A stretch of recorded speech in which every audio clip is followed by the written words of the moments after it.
Bonjour, aujourd'hui je vais analyser pour vous le thème de la pleine lune qui aura lieu le 20 octobre, comme on le voit ici, à 14h58 Greenwich Mean Time.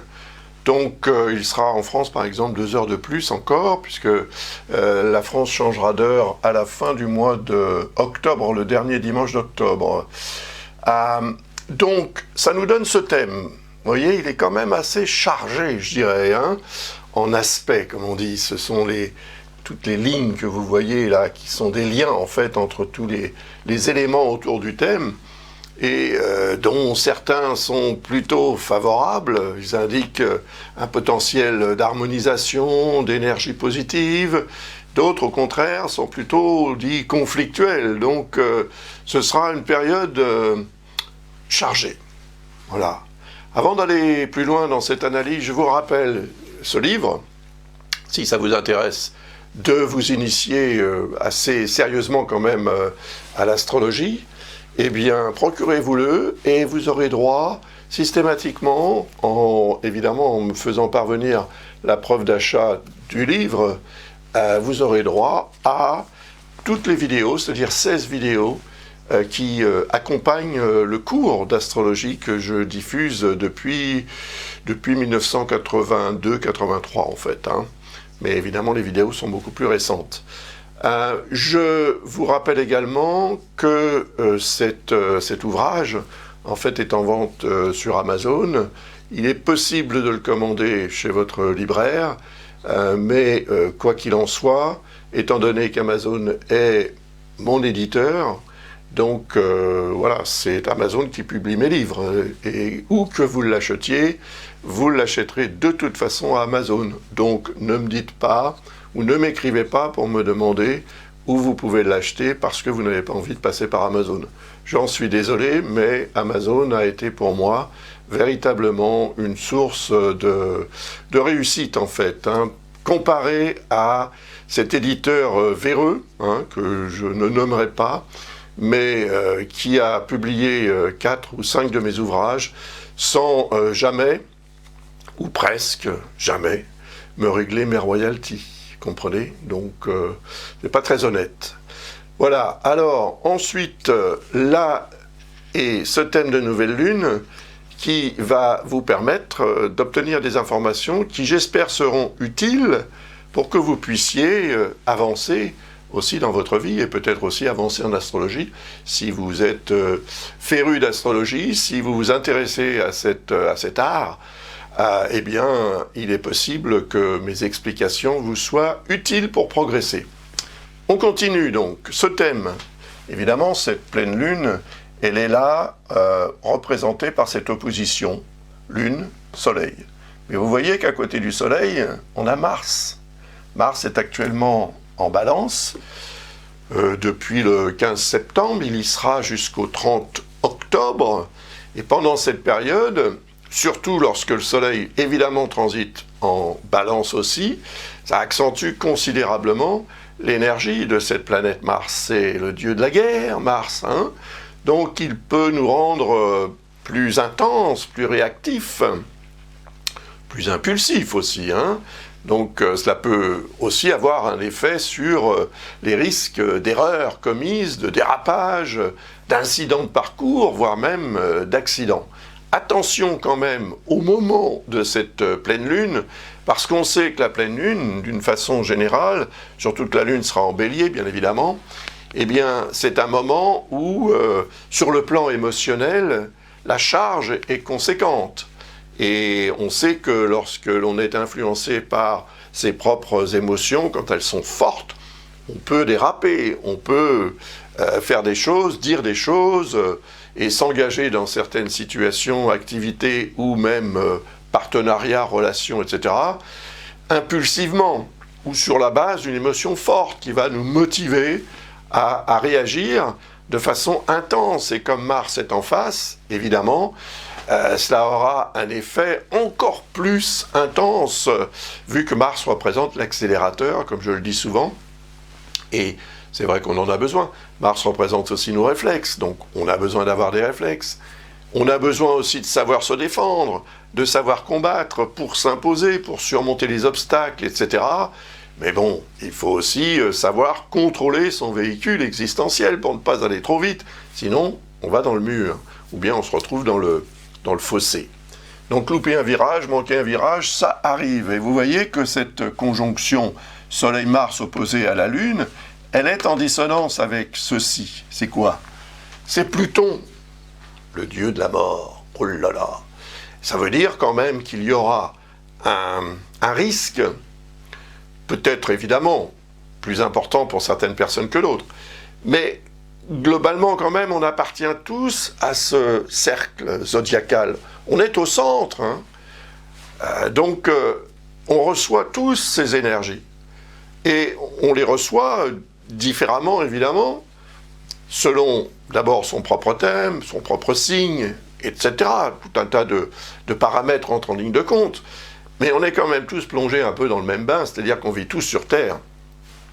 Et donc on est évidemment aussi soumis aux fluctuations, qu'elles soient météorologiques ou autres, sociales, etc. Et on doit s'adapter. Et là, on a une dissonance quand même importante, parce que Pluton, d'abord, est en Capricorne depuis 2008-2009, il va y séjourner jusqu'en 2024. En 2023, il fera quand même une incursion en Verseau. Mais il va vraiment s'installer en Verseau en 2024. Pour l'instant, en Capricorne, il est représentatif de ce qui doit, en fait, changer profondément en ce qui concerne le signe du Capricorne, qui, en astrologie, globalement, représente l'autorité. C'est quoi cette autorité? Dans votre vie? Dans la mienne, je sais ce que c'est. Dans la vôtre, je ne sais pas. Il y a une forme d'autorité qui peut être l'autorité sociale, c'est-à-dire l'autorité politique, par exemple. L'autorité des supérieurs hiérarchiques. L'autorité d'une situation. Donc il y a toute forme d'autorité possible. Et c'est là, en fait, qu'il y a la nécessité de remettre en question la façon dont on gère cette relation à l'autorité, et peut-être même l'autorité qu'on a sur soi-même et sur les autres. Et puis, au moment de cette pleine lune, bien sûr, du fait ou à cause de cette dissonance, ou de ces dissonances, parce qu'il y en a trois quand même, il y a trois astres concernés, la Lune, le Soleil et Mars, qui sont en dissonance avec Pluton. Donc, cela va augmenter considérablement l'énergie plutonienne, mais pas de façon harmonieuse. C'est-à-dire qu'il y aura un phénomène de réaction. C'est comme un petit peu si vous mélangiez du bicarbonate de soude avec du citron ou du vinaigre. Ça va mousser, hein, et selon les proportions que vous mettez, ça va mousser encore plus. Et si vous secouez, là, ça va exploser. Donc, il y a quelque chose d'explosif effectivement dans cette configuration. Maintenant, cette notion doit s'adapter à tout un chacun. Et en fonction de ce que vous savez de votre situation personnelle et de la manière dont elle évolue, et dont elle risque peut-être même d'évoluer, vous allez pouvoir, et j'espère en tous les cas, exploiter ce que je suis en train de vous expliquer pour éviter justement que si explosion il doit y avoir, vous la contrôliez le mieux possible, afin qu'elle donne un résultat qui sera plutôt favorable, positif et satisfaisant que le contraire. Voilà.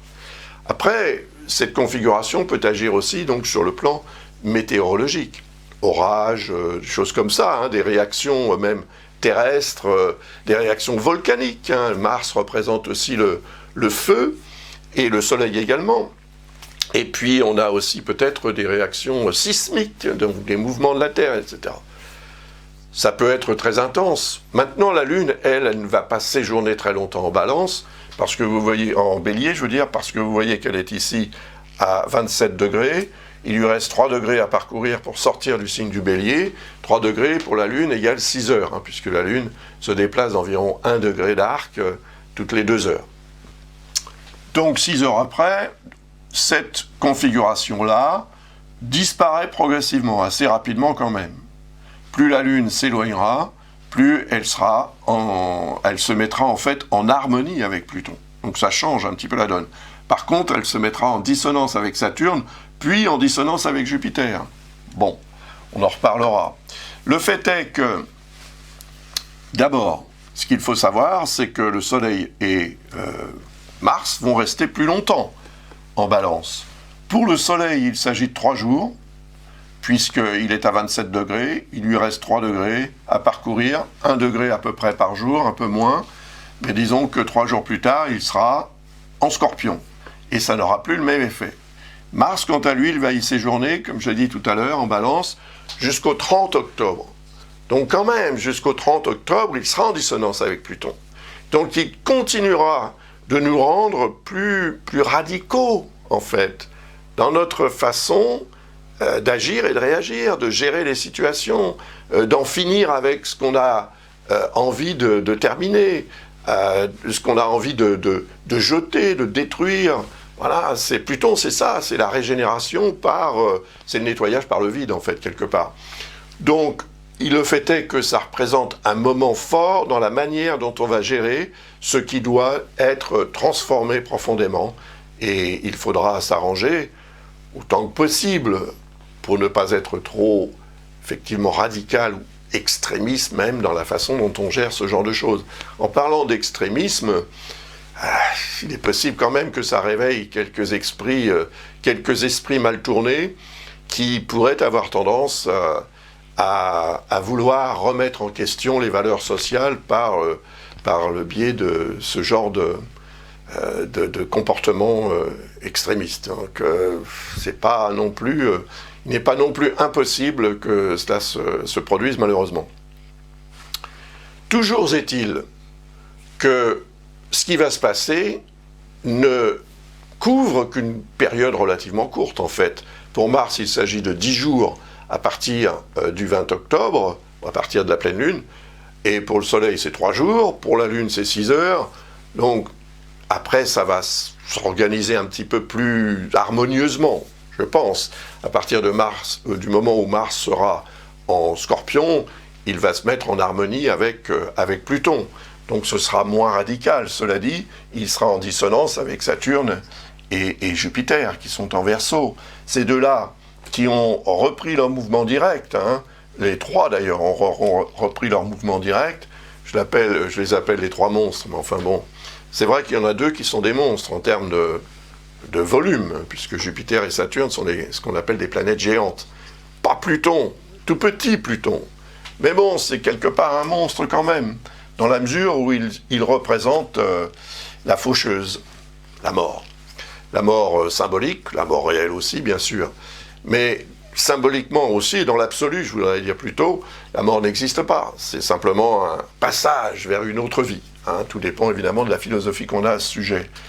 Donc, la Lune va progresser, elle va continuer, elle ne va pas progresser, elle va transiter, elle va continuer de tourner autour du zodiaque jusqu'à ce qu'elle rejoigne le Soleil qui sera en Scorpion, donc pour la nouvelle Lune que j'analyserai en temps utile, c'est-à-dire aux alentours du 20 octobre, puisque je fais généralement ces vidéos à une quinzaine de jours environ avant l'événement en question, pour que vous ayez le temps aussi de vous y préparer.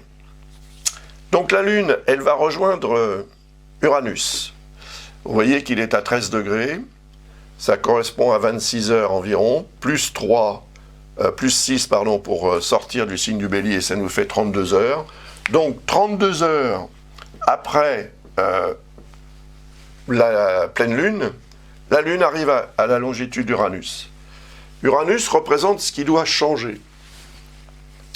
Ce que l'on a envie de changer, mais également ce qui s'impose en termes de changement, même si on n'en a pas envie. Ça arrive, n'est-ce pas? Uranus, comme vous le voyez, est en dissonance avec Saturne. Alors ça, c'est pas nouveau, et j'en ai parlé plusieurs fois. C'est très représentatif, en fait, d'un degré de frustration que l'on ressent parce que l'on est bridé, brimé, freiné, bloqué. Ça, c'est Saturne. Dans le besoin, notre désir de libération, en fait, de mouvement. et de liberté, qui sont représentés par Uranus. Et donc Uranus représente l'avenir, et Saturne représente le passé. Il représente les acquis. On ne veut pas perdre ses acquis, mais en même temps, on voudrait bien changer pour être plus libre, etc. C'est compliqué. Quand la Lune passe soit à la longitude de Saturne, soit à celle d'Uranus, elle ravive en fait cette dissonance. Elle rend nerveux, surtout quand elle passe à la longitude d'Uranus, parce qu'Uranus représente aussi l'énergie électrochimique dont nos neurones s'alimentent pour fonctionner, pour communiquer entre eux et avec le reste du corps. Donc Uranus représente cette fébrilité, cette charge en fait électrochimique ou électromagnétique.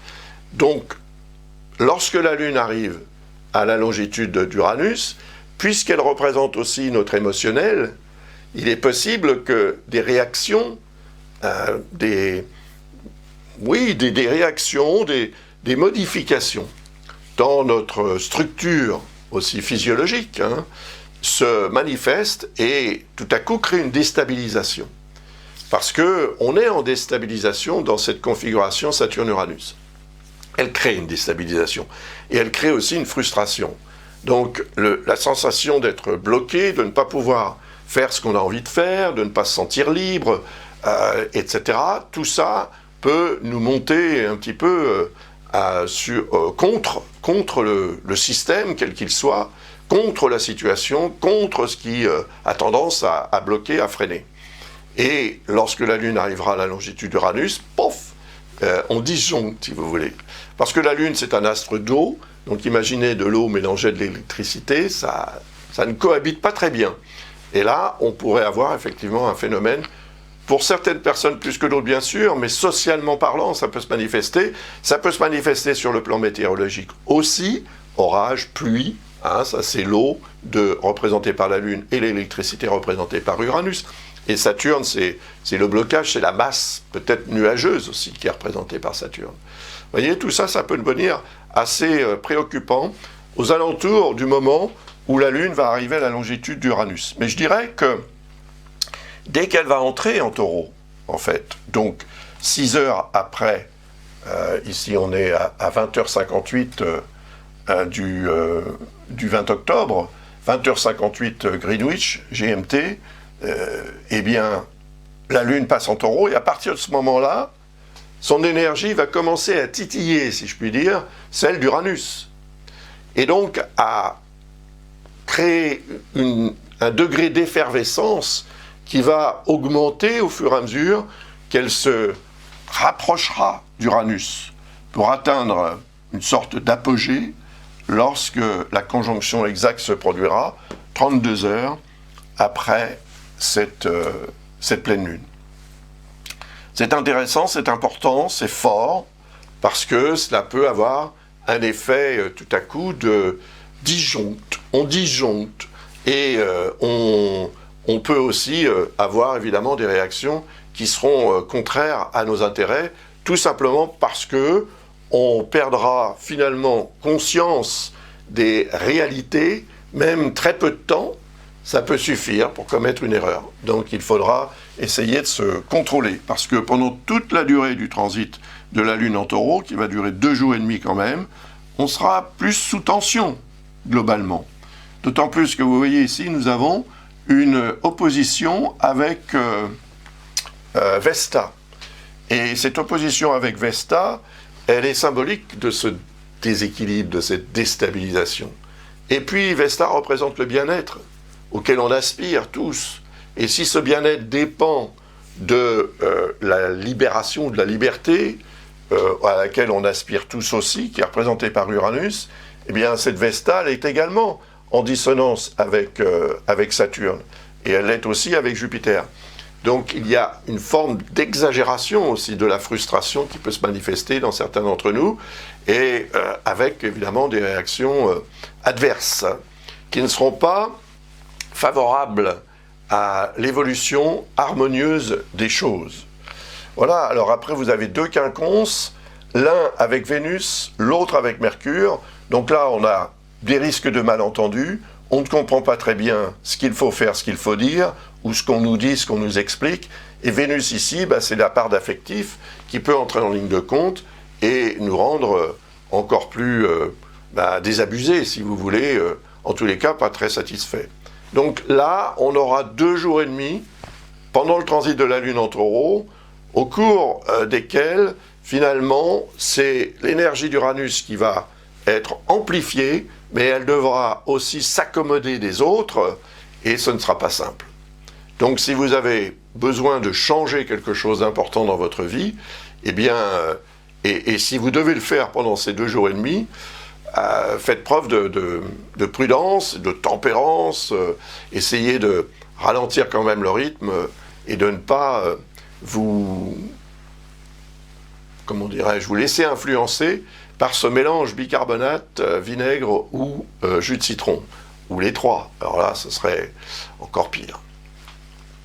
Après, la Lune va arriver à la longitude du nœud lunaire nord et de la Lune noire. Alors on va voir ça avec les dates maintenant, parce que c'est peut-être plus facile pour vous de mémoriser lorsque les dates sont indiquées sur cet écran. Voilà donc les dates autour de cette carte du ciel pour vous permettre des informations utiles en ce qui concerne les aspects que va créer la Lune au fur et à mesure qu'elle transitera autour du zodiaque jusqu'à la nouvelle Lune qui aura lieu, comme vous le voyez ici, le 4 novembre à 21h16 à 12,40 °, ici en Scorpion.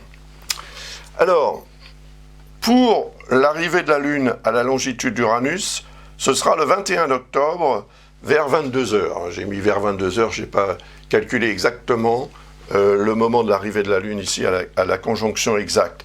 Donc sachez de toute façon que pendant toute la journée du 21 octobre, la Lune sera vraiment aux alentours d'Uranus, elle arrivera à la longitude d'Uranus et elle continuera d'avoir une influence dans la nuit du 21 au 22 sur cette énergie uranienne. Après le 23, elle arrive à la longitude du nœud lunaire nord. Le nœud lunaire nord représente, et je l'ai dit plusieurs fois, ce vers quoi nous devons tendre. Il est en Gémeaux. Il est en harmonie, ce nœud lunaire, avec Saturne. Donc, peut-être que ça veut dire qu'il faut que l'on tende vers Saturne, c'est-à-dire vers la patience. Donc plutôt faire preuve de patience que d'impatience. Et peut-être aussi faire preuve de rationalisme, d'objectivité dans la façon dont on gère les situations de la vie. De façon aussi simple. Simplifier les choses, c'est relié à l'énergie des Gémeaux, c'est le signe de Mercure, donc il représente aussi la capacité qu'on a à communiquer, à exprimer les choses, etc. Et je pense que cette relation bénéfique entre le nœud lunaire nord et Saturne, qui va d'ailleurs se terminer lorsque le nœud lunaire passera en Taureau, pour l'instant il est encore en Gémeaux, il est au tout début du signe, donc il va arriver à la fin du signe du Taureau prochainement. Et quand il y arrivera, évidemment, cette harmonie avec Saturne disparaîtra. Et elle se transformera même progressivement en dissonance. Mais ça, j'en reparlerai ultérieurement. Le 24 octobre toujours, c'est la Lune noire qui sera rejointe par la Lune. Et vous voyez que cette Lune noire, elle est en harmonie avec Chiron et en harmonie aussi avec Mercure. Et elle est dans le signe de Mercure. Donc ça, c'est plutôt sympathique, je dirais que c'est favorable en tous les cas à la découverte et à la compréhension de ce que vous ignorez peut-être encore aujourd'hui et que vous allez découvrir, reconnaître ou comprendre lorsque la Lune arrivera à la longitude de la Lune noire, parce que avec sa lumière, qui est quand même pas une lumière solaire, mais quand même une lumière qui peut vous permettre de mieux voir ce qui pour l'instant, pour le moment encore peut-être, revêt un caractère caché, ambigu, pas très clair en tous les cas. Donc cette clarté lunaire va permettre aussi à l'émotionnel d'être mieux géré, puisqu'il est représenté par la Lune, et le lien avec Chiron peut avoir un effet très positif sur les questions de santé, par exemple. C'est la santé au sens propre du terme, ou la santé dans un domaine ou un autre de votre vie. Donc, la possibilité de soigner quelque chose par ce biais par cette découverte, ou par ce degré de compréhension, et cette mise en lumière également. Et puis Mercure, c'est évidemment votre mental, votre intellect, vos capacités de communication, qui entreront en ligne de compte pour améliorer soit la relation avec quelqu'un, soit la relation au sujet de quelqu'un, et peut-être aussi les rapports que vous entretenez avec certaines personnes dans votre environnement personnel ou dans votre environnement social ou professionnel. Donc ça peut avoir un effet tout à fait positif en termes peut-être de découverte quelque part. Et puis la Lune va transiter en Cancer. Bon, il n'y a rien en Cancer, mais il y aura une opposition avec Pluton qui va se faire le 28 octobre dans la matinée. Donc cette opposition avec Pluton, elle remet, si vous voulez, sur la table des négociations éventuellement, ce que je vous ai expliqué tout à l'heure à propos de ces dissonances-là. Pluton avec le Soleil, Mars et la Lune. Et donc c'est une espèce de répercussion, de conséquence aussi peut-être, à ce qui aura été fait, ce qui aura été décidé, ce qui se sera peut-être produit également à cette époque, au moment de cette pleine Lune. Donc là, il y a évidemment une augmentation aussi du besoin de remise en question qui va se recréer, parce qu'automatiquement, cela produira une dissonance avec le Soleil et Mars, surtout avec Mars, puisque le Soleil sera déjà en Scorpion, mais Mars sera toujours en Balance. Donc cette dissonance avec Mars peut raviver ce besoin de réagir intensément, de façon un peu trop radicale, un peu trop expéditive. Donc il y aura nécessité là de faire un effort peut-être de rationalisation, parce qu'il y aura quand même aussi ce qu'on appelle un trigone, qu'on dessine comme ça, avec Neptune, qui lui représente la dimension spirituelle de la vie. Donc en faisant justement cette connexion avec la dimension spirituelle de la vie, on peut, disons, gérer les choses, les événements et les situations de manière plus holistique, plus détachée aussi peut-être, avec une approche, oui, peut-être plus spiritualisée et plus bienveillante, voilà, que radicale comme Pluton et Mars pourraient avoir tendance à vouloir le montrer, enfin l'imposer. Et puis, il y a aussi une harmonie avec Vesta, en fait, qui se manifestera et qui aura un effet positif sur la notion d'harmonie, puisque c'est ce que représente cet astre, l'harmonie, l'équilibre et le bien-être qui peuvent en découler.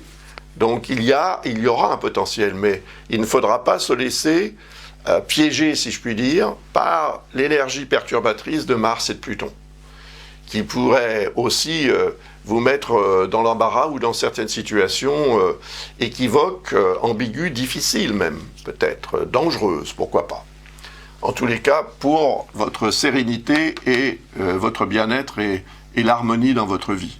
Après, la Lune va passer en Lion, bien sûr, entre le 28 et le 30 octobre.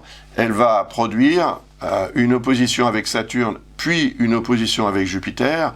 Donc elle va remettre aussi sur la table des négociations, si je puis dire, cette réalité représentée par Saturne, ce qui nous est imposé, également représenté par Saturne, donc les contraintes, les restrictions aussi. Et puis Jupiter, c'est l'envol, c'est le besoin en fait de partir, c'est-à-dire de pouvoir s'envoler, de pouvoir progresser, de pouvoir réussir. C'est ça que représente Jupiter. C'est l'aspect enthousiaste de la personnalité de tout un chacun, le côté positif aussi de cette personnalité, alors que Saturne, ce serait plutôt, pas le contraire, mais presque.